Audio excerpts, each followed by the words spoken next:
Joining us now, Congressman Patrick McHenry is the chairman of the Financial Services Committee.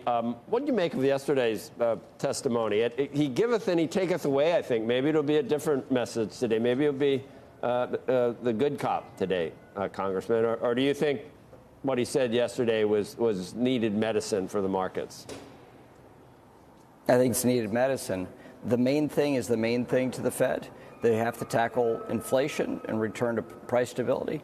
Look at the cost of food for the average American family. Look at the cost of goods that every American family uses, dramatically up.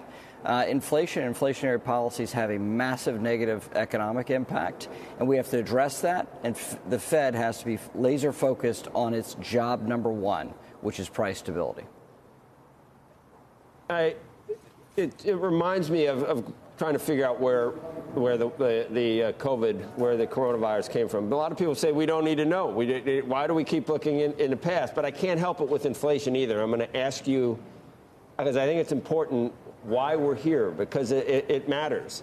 Is it because of the reopening after the pandemic, and now we see that everyone wants to go out, and a lot of those industries didn't have enough people, so you're trying to bring them back after a lot of people retired? That's one thing. Or is it, and I'm going to ask Leader Jeffries, we're going to have him on a little bit later in the show. Do you think spending, let's see, I guess the deficit, we added $16 trillion to the deficit in the last 6 years. So under Trump, $8 trillion, and in the 2 years, you can check my numbers, 2 years under President Biden, another $8 trillion. So $16 trillion, and the Fed enabled that, obviously, but with rates so low. Is that why we're where we are?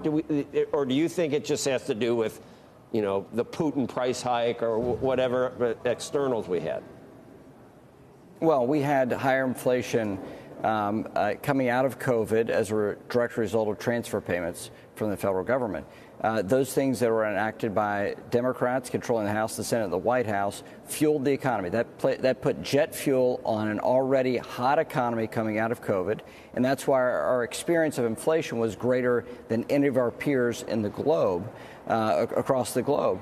That was the additional items of federal spending coming from the House, the Senate, and the White House, controlled and a unified approach by Democrats. Those partisan bills have inflamed inflation and made the Fed's job much more complicated. I think we would see high inflation coming out of COVID like the rest of the world, but nothing to the tune of what we're currently seeing. And so it is the brunt of inflation is borne by my Democrat colleagues who spent $5 trillion outside of normal legislative bounds. Okay, let's say that you run up a deficit with tax cuts or increase the deficit with tax cuts. And that's where we have this. Which is not true. We actually have higher we actually have $1.9 trillion higher tax revenue than before the Tax Cuts and Jobs Act. It didn't pay for the cuts. $900 billion more. It didn't cover the cuts, though. It didn't cover the cuts, though, but revenue went up. We actually have higher revenue today than before the Tax Cuts and Jobs Act by the tune of $1.9 trillion.